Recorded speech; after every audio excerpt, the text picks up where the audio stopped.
Hello, and welcome to Dice Try, the RPG and storytelling podcast. I'm your host, Daniel Schaub.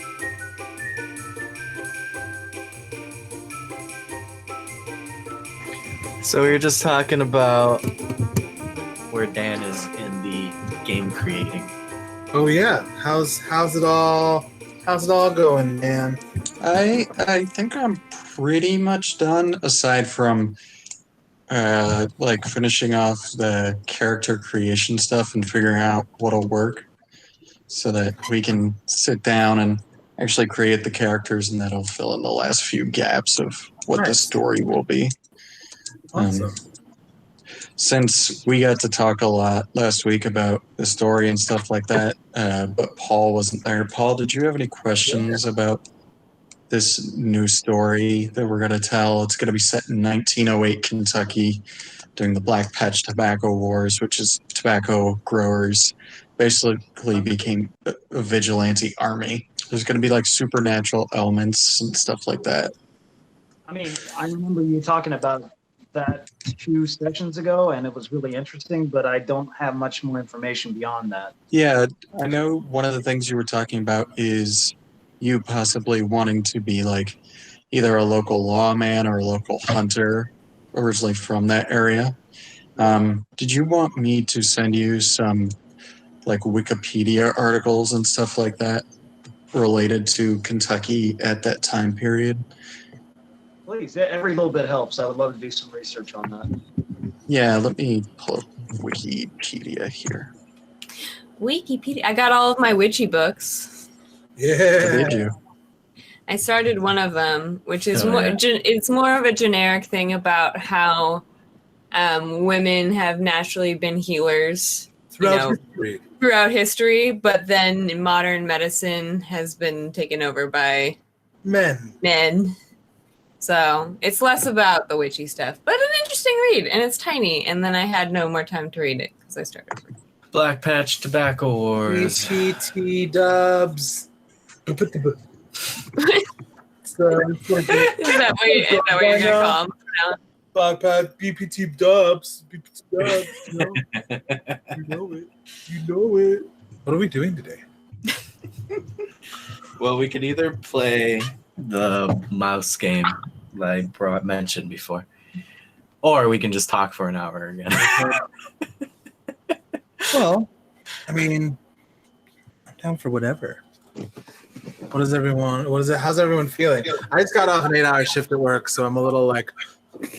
He's a little tired. Krista had a similar situation. And Dan has a headache. Dan, you have a headache? And Paul has dental problems. So it's like we're all... What's wrong with your face? we're all just... We're all in this. Wait, why did you send a Wikipedia article about Goebbels? No, What? not of the Nazi Party. Oh, William Goebel. Goebel. Oh my God! I just saw a little like it flash up, and I thought it said Joseph. I thought it said Goebbels. And I was like, No, William Goebel was the Kentucky governor who was assassinated in 1900 by his political rivals. wow, okay. I don't think that'll have much relevance in the story, but Unless Paul's character is the brother of that governor. Or he is that governor. Wait, his middle name was Justice. Or he's the one who assassinated the and then William took his Justice. face pretending to be him. Justice Goebbels. We're creating your backstory, Paul. That's what But we're... it was also spelled Just Us. So I'm not sure if it was like meant to be like justice or like if it was like Just us. Just ice. just us. yeah, I don't know if that'll be like super important, the murder of that governor, but I think it's good in setting the time and place. Yeah. But his name is literally spelled Just Us, like Justus, Just Us, which is even more weird. Just us. Just Us. Just us. So it's like just us. Just It sounds like Gus Gus. Just us. Just us. Just us. Just us. Justice. Just us. Yeah, phonetically, like phonetically, it's justice. You know, justice. Yeah. Yeah. Or maybe it's Eustace. Maybe it's Eustace. Oh, it might be Eustace. Eustace. That's probably. Is there a pronunciation guide? Oh yeah, let me see if it's an IPA. I can read the International Phonetic Alphabet. I went to grad school, but it does not have a pronunciation. It just says just us. It just says just us. Wait, But it says relations, Justice Goebel. So he has a brother who has his middle name. Oh, Justice Goebel is Goebel. He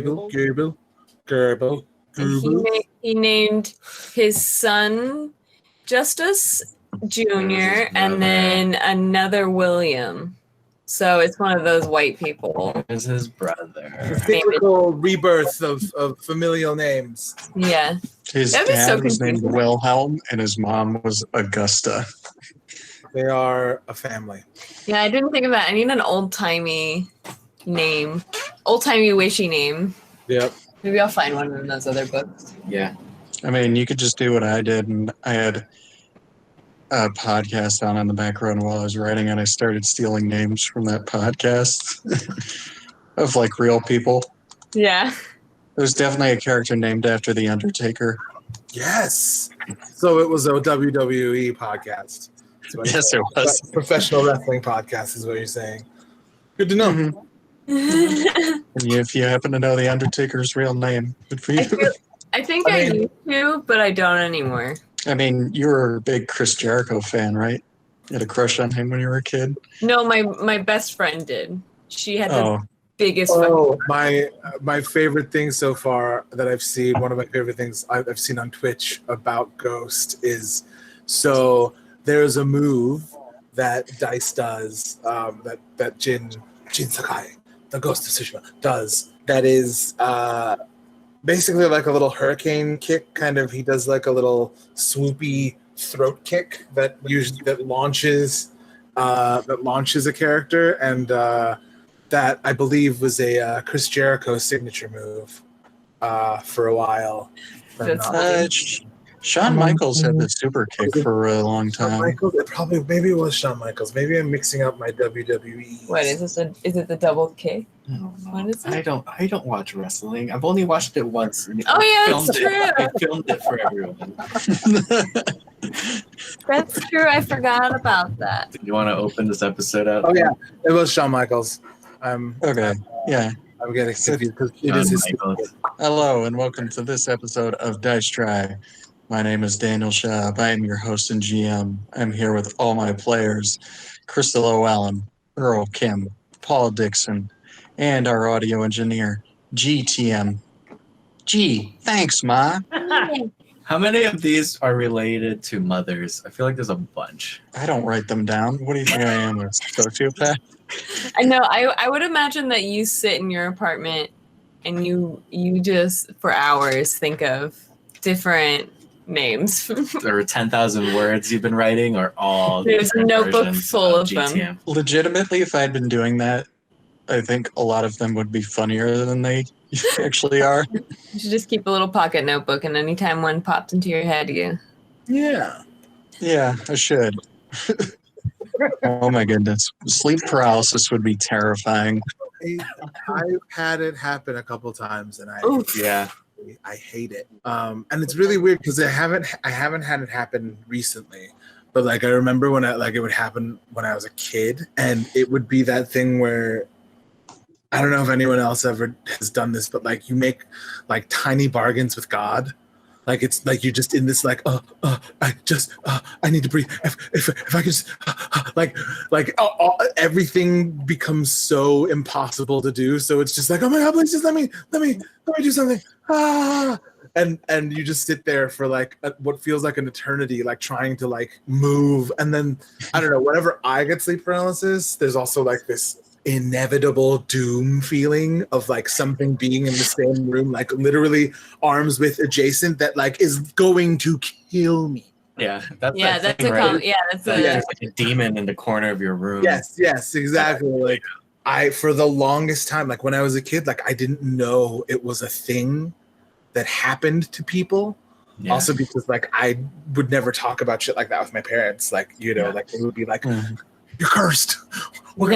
we're gonna pray over you. We're gonna take you. We'll go on a spiritual retreat and pray over you for hours and dunk you in water. And I was like, no, thanks. So like, it was just that thing of like, I guess it's just a weird thing that happens to me sometimes. But imagine like back in the day, like how many people actually went through something like that by their family, or even worse, being like, oh no, you are touched by Satan, and now we have to abandon you in the woods because you say you dreamt this thing, but no. Yeah. I mean, I think it's 100% actual demons, but like it wasn't until like I was in college, and then it was like I don't forget what class it came up in, like just about like dreams and about like, and then and people were like, no, that's sleep paralysis. like me being like, you guys, I've never told anyone about this before, but sometimes when I sleep, I feel like I'm awake, but my body is asleep, and I can't do anything about it. And then literally everyone is just like, yeah, Earl, and then it feels like there's something in the room that's gonna kill you, and like it's sleep paralysis, you don't. You mean I'm not the only one? Thank God. Oh, thank God. I thought I was special. Fucking sleep paralysis. yeah. It's easy. But yeah, it hasn't happened in a while. Although now I feel like I'm jinxing myself, and like We're all gonna have it. Oh, don't say that. We're all of us. I don't want that. I really don't. Have you ever sleptwalked? I've slept Yes. I have not. twice in my entire life. Really? Yeah. I was staying at it was like a slumber party, and it was the first time I was staying over there, and we made like a fort in her living room, and we're sleeping in the fort. And apparently I woke up the next morning in her bed in her room. And apparently I had just like in the middle of the night, like walked past her mom, and her mom was like, oh, Crista, is everything okay? And I just like kept going and made my way to her room and walked into her bed and just fell asleep. Which how I knew where her bed was okay. It was the first time at her house. You know, you just had a feeling. You just knew. Yeah, the one that springs to mind is when I was younger, went to visit family in upstate New York, and we were staying at my uncle's house. Slept in one of the guest bedrooms, and then woke up in the morning, and I was in his bedroom, my uncle's bedroom, on the floor in the doorway, like half of my feet in the hallway and my head in his bedroom. And he was just like walking around like he had walked over me and made his morning coffee and shit. Okay, he just like, he didn't want to disturb you. Yeah, and he was just like, oh, you opened my door, laid down on the floor and said, don't tell anyone. I was like, wait, what? What? Don't tell anyone. I don't know what I did, but that's very weird, right? That's really intense. Has anyone heard of the old hag? Maybe. Old. Yeah, so there's this thing called the old hag where in the middle of the night, it's like the sleep paralysis, and you hear an old lady in the room with you. Oh. Like laughing. I've had that happen. Laughing. Yeah. Ooh, laughing. I think that's the old hag story. But what happened to me was basically I was sleeping one night, and I had a parking lot next to my window, and I could kind of, you know, in your dreams, you can kind of see things that are, if you know where you are, you can see where you are. You think you're still awake, but you're not. Yeah. Mm-hmm. Kind of. Yes. Yeah. Yes, that makes sense. Her outside my window, and she was like outside there laughing in the street or in the parking lot, and I suddenly heard like this screeching noise under my bed, like something was clawing from the bottom to the top of the bed underneath. And I could not move. And I freaked out. I jumped out of bed, turned on all the lights. I thought my roommate's cat got in or something. Uh-huh. I looked under the bed and there was nothing there. Oh, wow. That's a ghost. Oh, not cool. Yeah, that's terrifying. That's really scary. That's I would move. Do you still live there? No. Okay, good. I would sage the place, burn it down. Yeah, it's just last week. Like, go.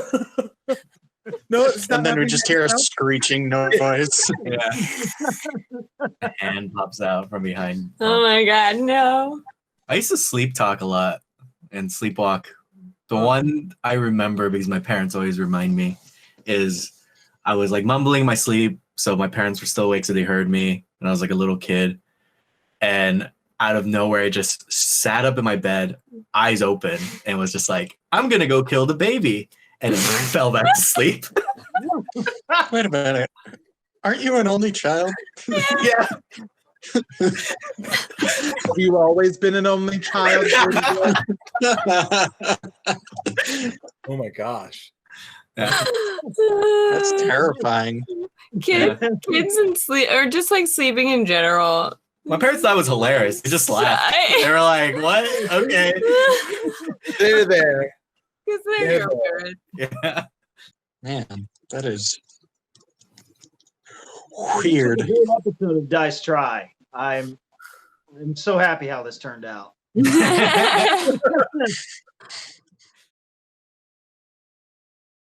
Do you guys believe in spirits, ghosts, demons, any of the above? Yes. Yeah. Yes. I'm not superstitious, but I'm a little stitious. If somebody came to me and said, "Hey, do you want to use this Ouija board?" I would say no. Yeah. Not because I believe it, but why take the risk? What is why? No, I'm good. Don't invite it. Don't invite it in. Yeah.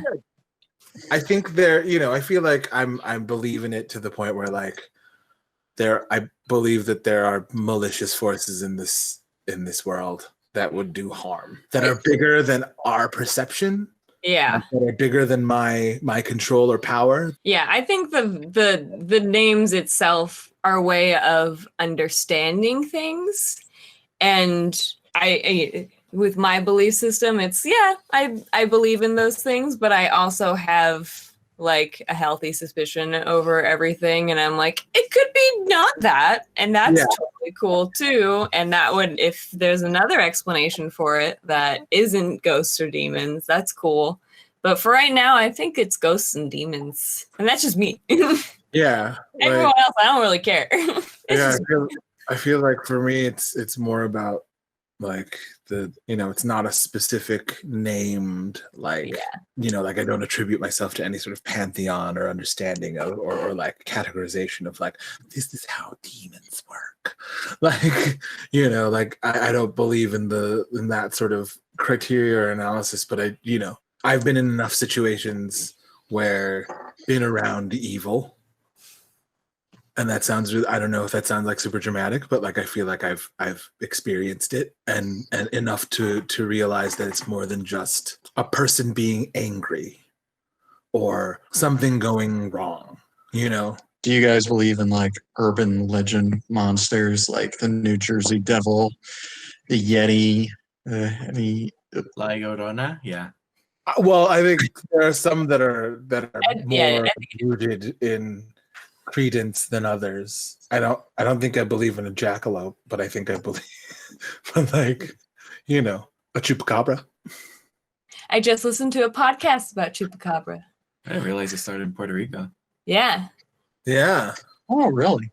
That's interesting. Yeah, because I heard it growing up, but I was always like, it's a Latin American thing, which it is, but it's I didn't realize specifically, specifically Puerto Rican. Yeah. For the most part, I think that humans aren't as imaginative as we can be. I don't really think we're that imaginative, if that makes sense. I think we see things and then regurgitate them.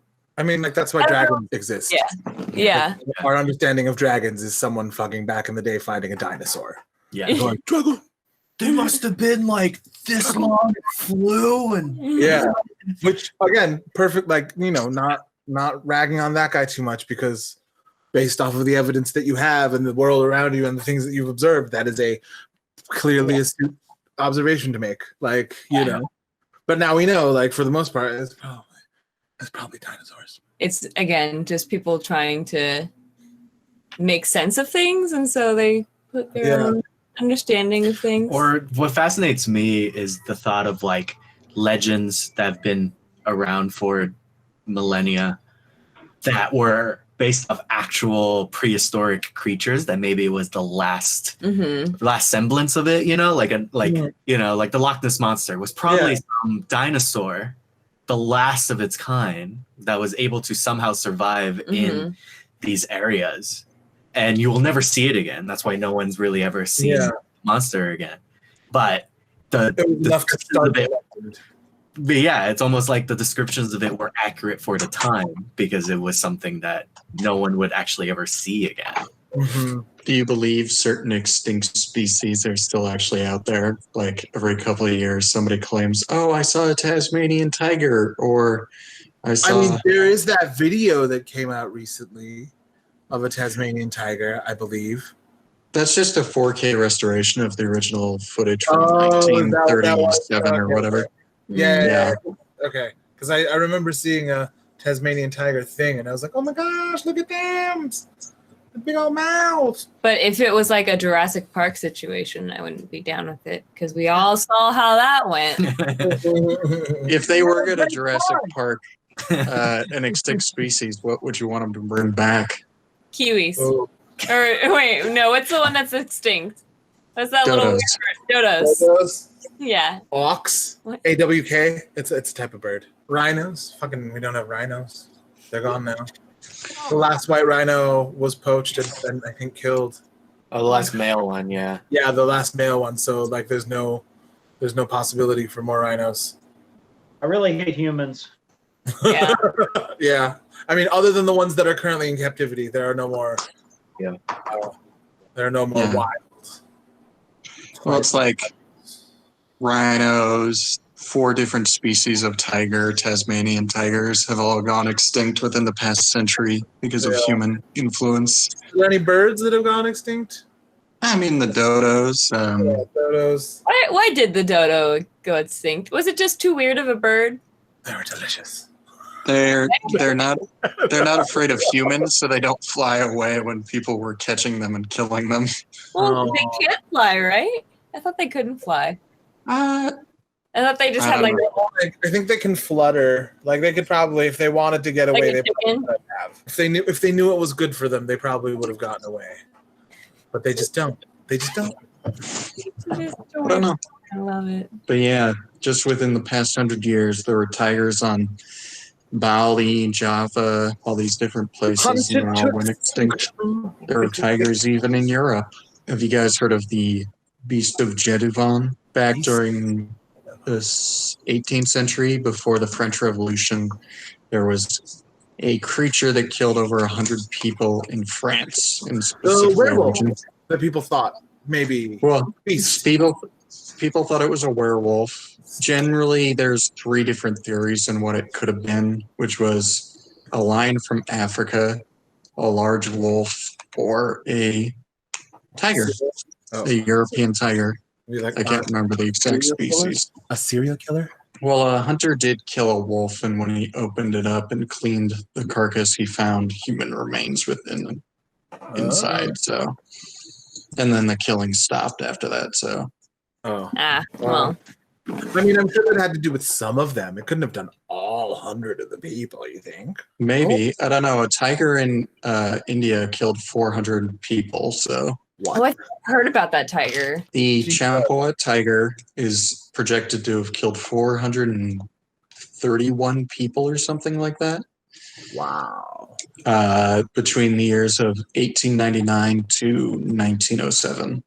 It actually started out in Nepal, and the army of Nepal actually chased it out of their country into India, where it then killed. Good job, Nepal. Taking care of yourselves, Nepal. Did you guys see that movie with Val Kilmer called Ghost in the Darkness? Ghost in the Darkness. That's exactly what I was thinking about. Yeah, so the Savo lions or the Savo man-eaters are probably the more famous of that story. Two male lions who don't have manes, who are like a special mutation of African lion. I read a lot about that stuff because it interests me.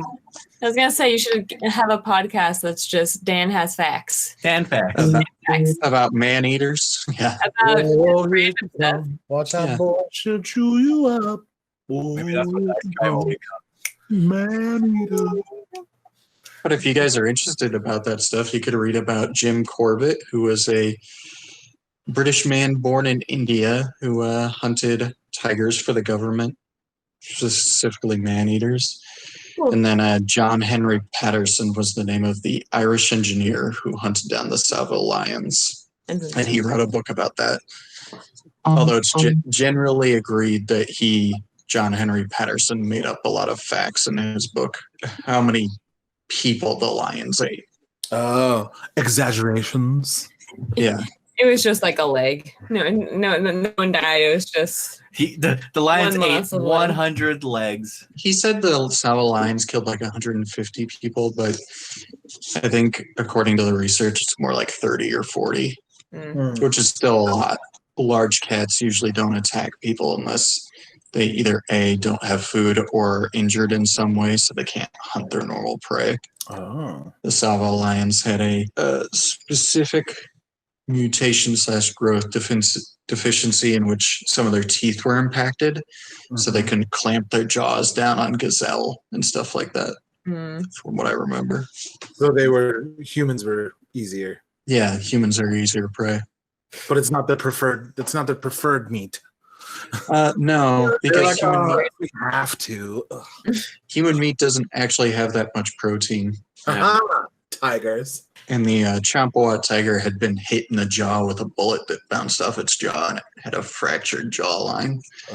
So it had the same kind of problem. It couldn't chomp down on regular prey. Yeah, I like how people are like, "Oh yeah, we're the top of the food chain," and then we're just an easier snack for a tiger. Yeah. Well, have you guys heard in India right now, in a region called Sibaradon, there have been multiple tiger attacks because the Indian government is trying to protect the tiger population. Yeah. But because the human population is blossoming so rapidly, they're intersecting. And there were multiple attacks in a lake in that region, which they thought might have been a crocodile or something like that. Turns out it was a tiger swimming out into the lake and grabbing people off of boats and dragging them under. Oh, that's terrifying. Oof. Yeah. Meaty water tiger. Yeah, they swim real good. That's my random fact for the day. I know a lot about that stuff for some weird reason. Those are real legends that exist. Yeah. Real things. Actual IRL things. Terrifying. Which animal do you find most terrifying? Or is there any that legitimately like creep you out? Well, aside from spiders? I mean, if you have a phobia of spiders. Yeah, majorly. I find salamanders really creepy for some reason. Oh, he's so cute. Yeah, I have a phobia of salamanders for no reason. I don't know if it's like a fear, but it's like a terror and fascination. Jellyfish. Huh. Fucking jellyfish. Also, because like, I think it's partly because I lived in Australia and like box jellies and like irukandji are fucking terrifying. Irukandji are like, they will fucking like if it touches you and you let it touch you for not even an extended period of time, like less than a minute, like if it's like on your person for like 10 seconds, 20 seconds, like it'll fuck you up. Like they are terrifying little creatures. So they populate a lot in Australia and like Southeast Asia and stuff, but like one of the most venomous jellyfish in the world. Like they will, and they're so tiny. They're so fragile, but they will fucking destroy you. Like, by the way, I'm taking all these fears and putting it into the gothic horror story that we're going to tell. God. I don't know how jellyfish are going to pop up in Kentucky, but thank God. That's why we got away from Korea. That sounds terrifying. How about you, Paul? What's your scariest creature? Honestly, nothing that's real. I don't like snakes that can eat people whole. I think that's really creepy. Anaconda. Yeah, anaconda. Don't want none. Is it because of the J-Lo movie back in the 90s? I just watched that movie the other day. When I saw crap. boys get eaten alive, that creeped me the hell out. That sounds horrifying. You should watch that movie. It's hilarious. It's so bad. Speaking of sci-fi movies, Gabe, are we going to do a drunk movie review of Hell Comes to Frogtown? Yes. What? Did I watch that? No. Okay. Hell Comes to Frogtown is a post-apocalyptic Mad Max type of movie starring Rowdy Roddy Piper, in which he is one of the last virile men left on Earth, and he is recruited by the government to impregnate women who have been captured by mutant frog people. It is bonkers. Why does that already make me feel so uncomfortable? Because it's like sci-fi softcore porn. It is. It's not like it's not horny. It's not as sexy, but like it just the main concept of it is like, someone is this the idea for like a weird B like pulpy horror film? Like that's pretty much the premise. But if you ever watch the movie, which its entirety is on YouTube, amazing, so you can watch it for free. It is weird how similar the movie is to Mad Max Fury Road. Which one came out first? Well, Hell Comes to Frogtown came out in '88. Yeah. So Fury Road copied it. Except Hell Comes to Frogtown is not like as intelligent with its feminist views. Where would you put this on the scale of like Hard Ticket to Hawaii? Hard Ticket to Hawaii is probably funnier. Oh. Okay. What's Hard Ticket to Hawaii? Oh man, You've never heard of that movie? Oh my god.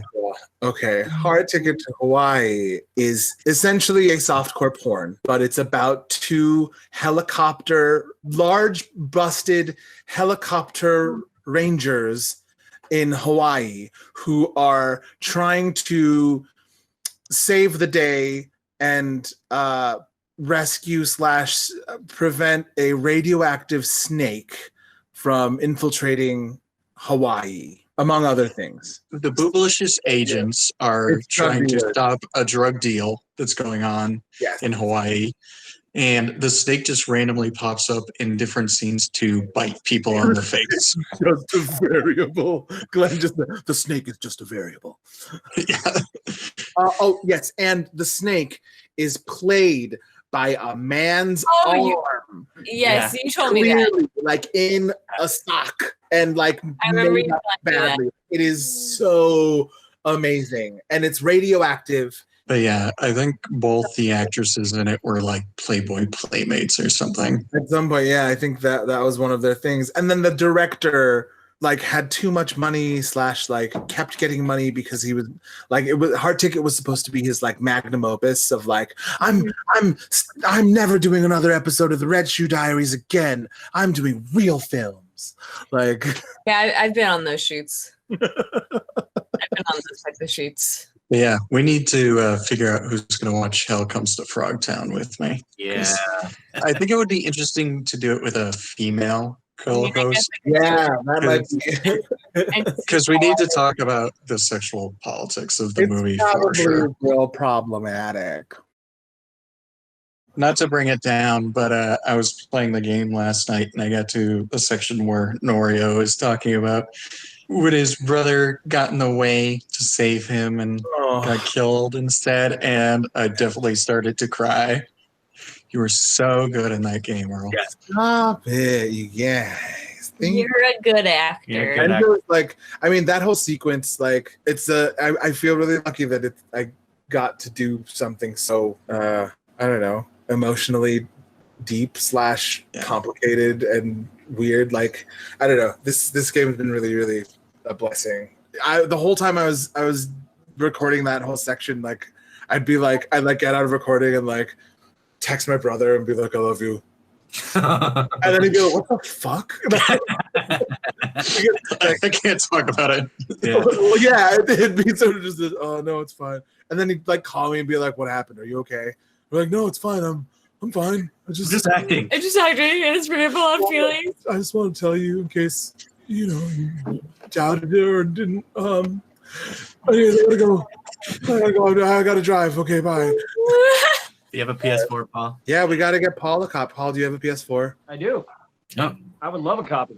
It looks amazing from the little I've seen, and it's. I mean, you're in it, so It's really surreal seeing it. Also, the game is fucking great. I feel like I need to write a treatise on just how well Sucker Punch understands the relationship between game developer and gamer. Like, so many game developers who want to tell a story completely ruin the covenant of this is a game. But Sucker Punch still makes a gamer experience that is beautifully shot, beautifully acted, still has great game mechanics. Because I've played too many games that are just a movie with button pushing. Yeah. Yes, you push a stick in a direction, you walk to the next cutscene. That's not that interesting to listen to. Yeah, Dan, I think you should. I think you should write and record a thing. Like, that'd be great. Like, yeah. I'll send it to Billy. I'll send it to Jason. I'll send it to Nate. I'll send it to Brian. I'll send it to all of them. I know that I do not like walking simulator games, and I know that a lot of people do. What Remains of Edith Finch, for example, is probably the worst example of like a game developer ruining the covenant of what a game is. What was that free one you were playing, Earl, that just came out? Erica. You'd hate Erica, Dan. I haven't played Erica, no. Okay. I mean, it's free. It's free. Plus, I started it last night. It's interesting. I've not bought into the mechanic of the using the phone. I think it's a great idea. I just don't know how it works for that particular game. It doesn't seem like it's doing it for a purpose. And maybe it's because I haven't played through all of Erica, but like I would love it if there was a reason for it being a phone, or like the fact that you could control something through your phone, or like that the phone had any significance to the interface of what's happening in the game. You're saying like something like the phone, the character has to answer the phone, so you have to answer the phone? Yeah, or something. I don't know. Like, it just seems like, because the phone is just, it might as well be a controller.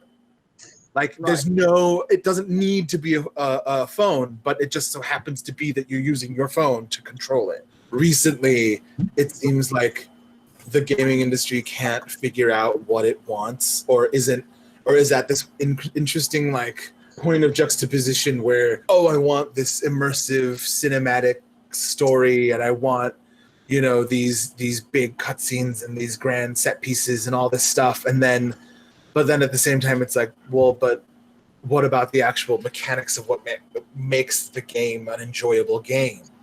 And I think that sometimes those are often at odds with each other. Well, it's also with the technology itself blending, right? They're using films. The film industry is using now similar, if not the same technology that video games have been using for their special effects. Yeah. Vice versa. Yeah. So thing where, because I think these industries are merging in kind of what they want to be, the same stories they want to be telling, they're getting similar writers, it's become that. Yeah. And so it's just elevated like what it's elevated to in the way of storytelling, yes, but then you're losing that kind of like what makes a game.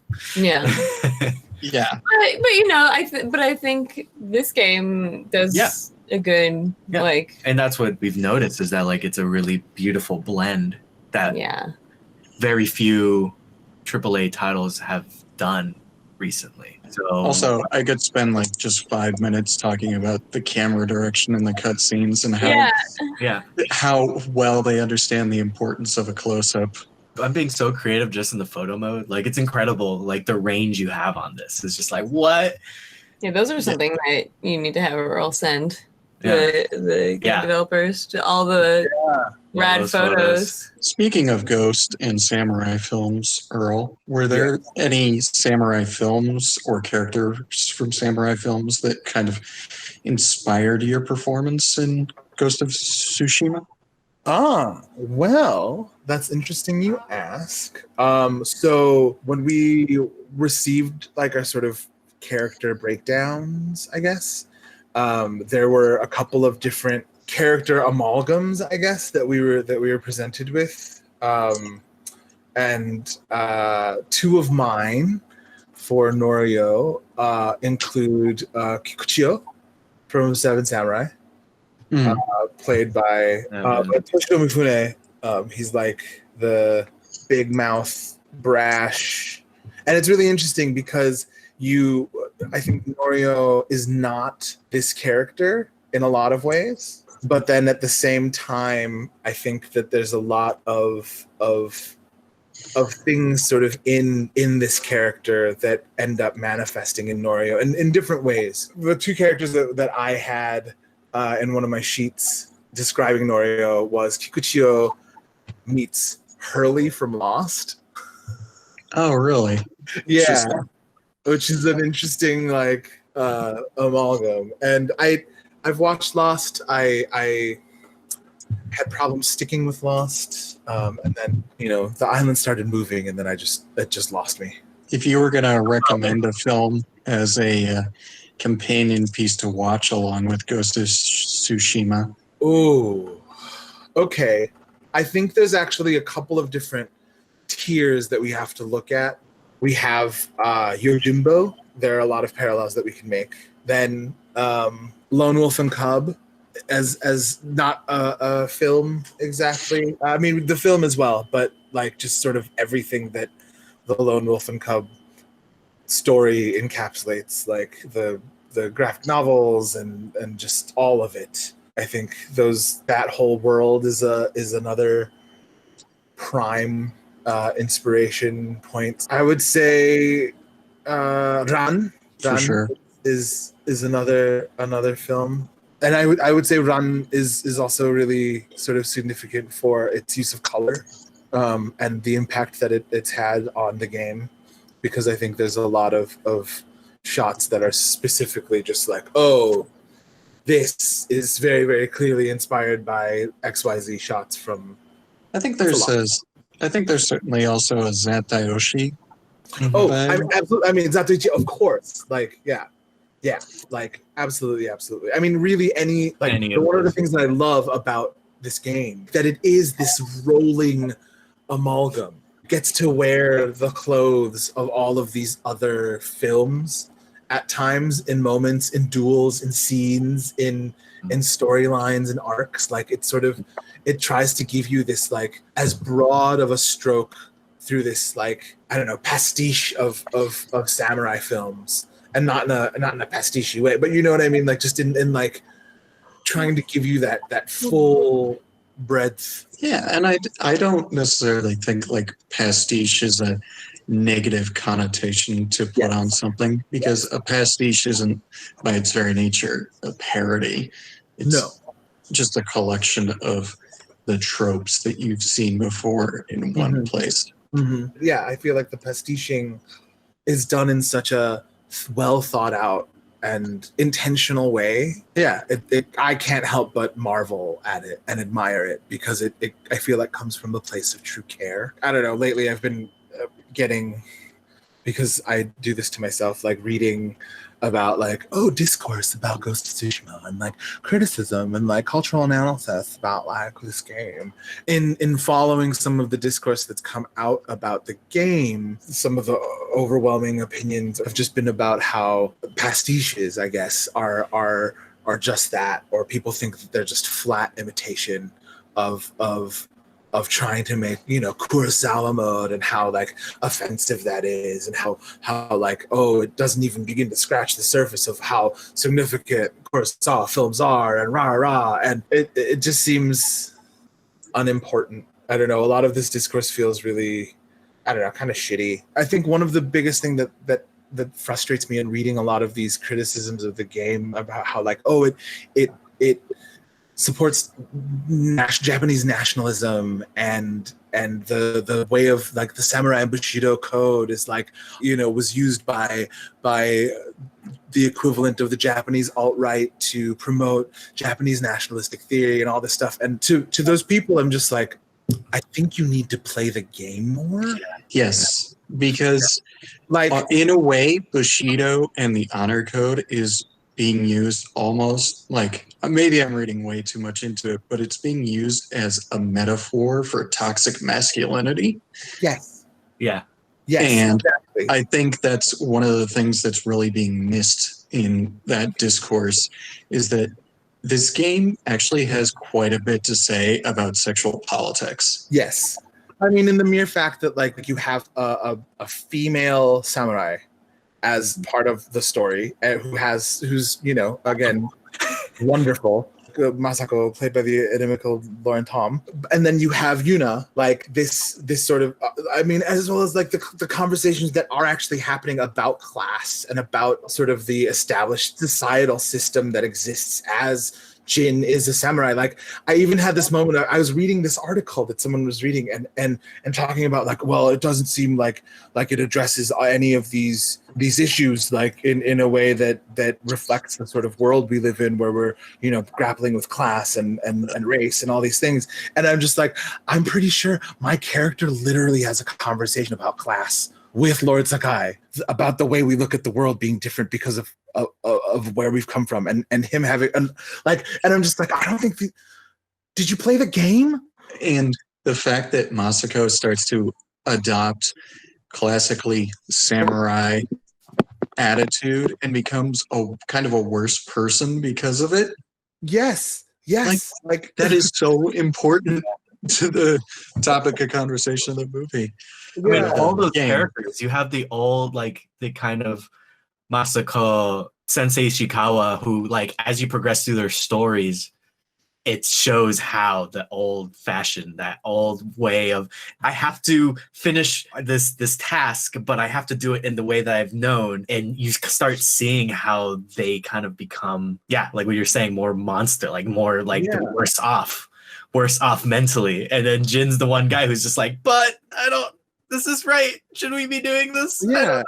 I don't know. And I put you at such a pedestal. You were always people in my mind that like were mentors to me. And now I'm seeing you in a new light. And now that changes everyone's perception of everyone. Yeah. And it's then even Jin's own, you know, grappling with what being a samurai is, like with what being, you know, the nephew of Achito is, like with his place in the world, like, you know, like, yeah. So it's that thing where like I question, like, did you even play the game, and did you keep playing the game? Because I feel like a lot of these issues and a lot of these gripes like get sort of addressed in a way that obviously isn't going to be like we're not going to be doing like hardcore, you know, commentary and allegory, and you know, maybe it is, but at the same time, like I feel like there's a lot of people that are jumping to just people forget that stories have arcs and trajectories, and where you start at the beginning usually means that whatever happened in the beginning isn't the same at the end. For all the people that get upset and constantly say like, oh, it's a white developer, like it's this white guy having a fantasy about samurai, and like this group of white dudes doing stuff about samurai, and like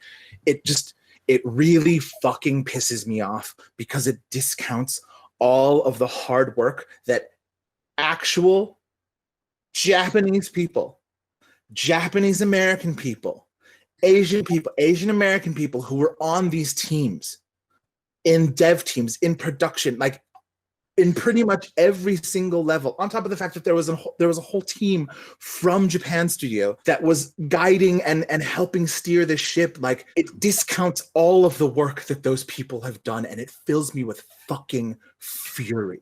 Just the fact that you had white people who, yes, may have run certain large departments in there, but they took the time and were willing to learn from the different and go in and be like, I want this to be something that's realistic, and I know I can't give that to them, Yeah. So I'm going to reach out and ask for help. Yeah. From the people Absolutely. in these communities. I don't know how better of an example there is, really. Yeah, exactly.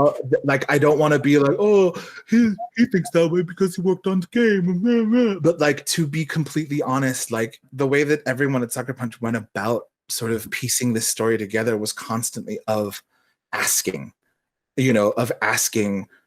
and listening. And I remember I would go into to sessions, like studio sessions, like recording sessions, and be having conversations with Patrick, with the writer, with the director, with the producer, and just being like, hi, listen, we don't talk like this. Like this line, like this section, like it doesn't make sense because like, and trying to explain like culturally and sort of from my lived experience, like being like, this is not how we would converse, with all the respect, being like, I understand that these are your characters and that we've, all this stuff, but this isn't how it happens. And then them being like, oh, okay, then how? And then us, and then everyone just sort of working together to figure out the sort of place where that story and then sort of our lived experiences of being Asian American, of being Korean, of being Japanese, of like come to play and interact with people that want to tell the story. I cannot stress enough how different from any other experience I have had where I have been intentionally Asian, like that this was, most of the time I feel like when I'm getting cast in things, it's despite the fact that I'm Asian. Like, it's like, oh, we're casting him, like, but like he's just that guy, like he's just the right guy he's not, it's, like whatever.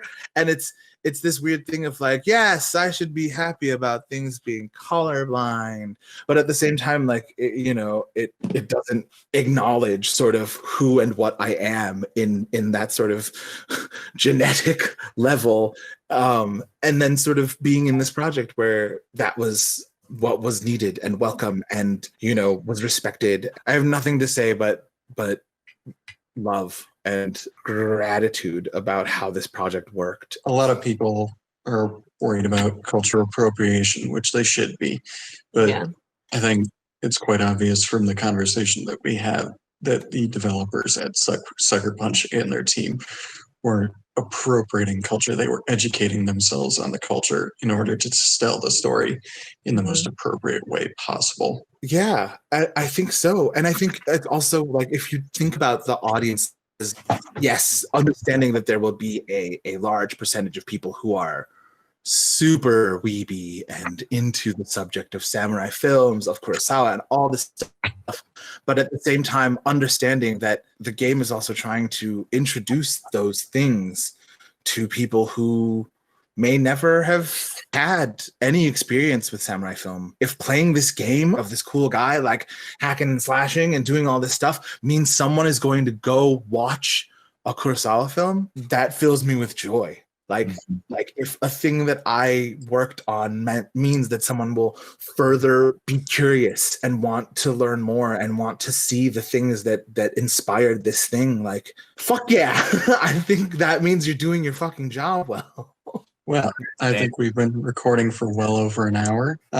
Before we go, does anyone want to plug their socials, Twitch streams, anything like that? Paul, what are you up to? I'm living my life at home. You're staying safe from the corona. Do you want to plug your social? At Paul Allen Dixon. I'm doing a lot of voice acting, animation, concentrating on video game too, as well. So if anybody needs something out there, let me know. Do you have anything coming out in the near future? Do you have something out that people can listen to now? I actually was looking for my first paid animation gig. It hasn't been released yet, but I will let people know as soon as it is. It's a commercial, not a commercial, but animation of teaching people about flushable wipes in Canada. Canadian flushable wipes, eh? Yeah, I played a character called Chris P. Bacon. Are you a pig? No, I am a piece of bacon. Oh, you're an actual piece of bacon. Okay. I've been training with Sarah Jane Sherman. She's like a casting director and big animation guru. She does the voice of a bunch of people. Perfect. Didn't you do a radio spot for Caesar's Palace or? Yeah, I did. It was like last June. It was like a competition for MGM for people to win money. It was pretty cool. Yeah, it was a commercial for that. I am working on a video game demo reel. I'm hoping that'll be out within a month. Especially since there's nothing else to do at home, so I'm going to do that. Crista, would you like to plug your socials or anything that you're doing right now? Wednesdays I do makeup live streams on my makeup Instagram, which is Crista Llewellyn MUA. And then I also have an Etsy page. The Instagram handle is at ShopRogue Etsy. And then the Etsy is just ShopRogue. And I'm making masks, which do your part and wear a mask when you're outside, always.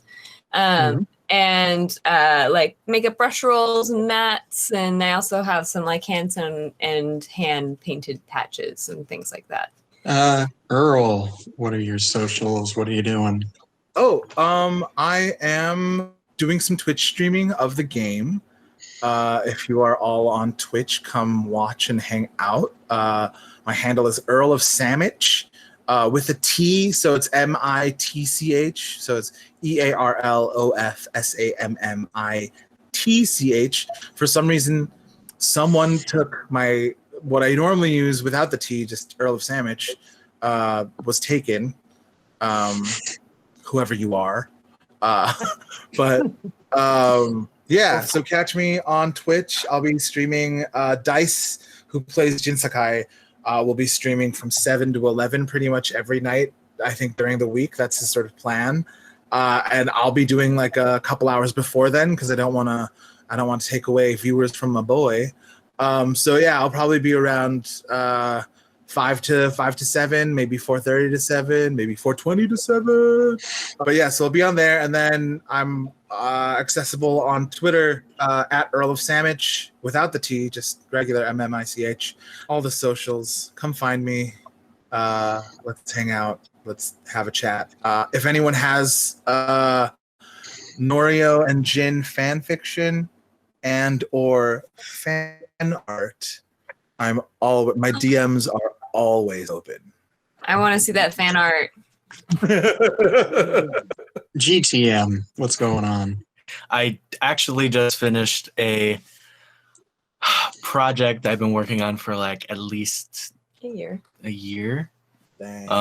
For a pilot for a TV show that may possibly make it somewhere. The director was potentially looking at Quibi and maybe some other options. I'm not sure what his plan is now, but I finally got the green light for it to be done, and it's now finally going into sound editing with someone else and music with someone else.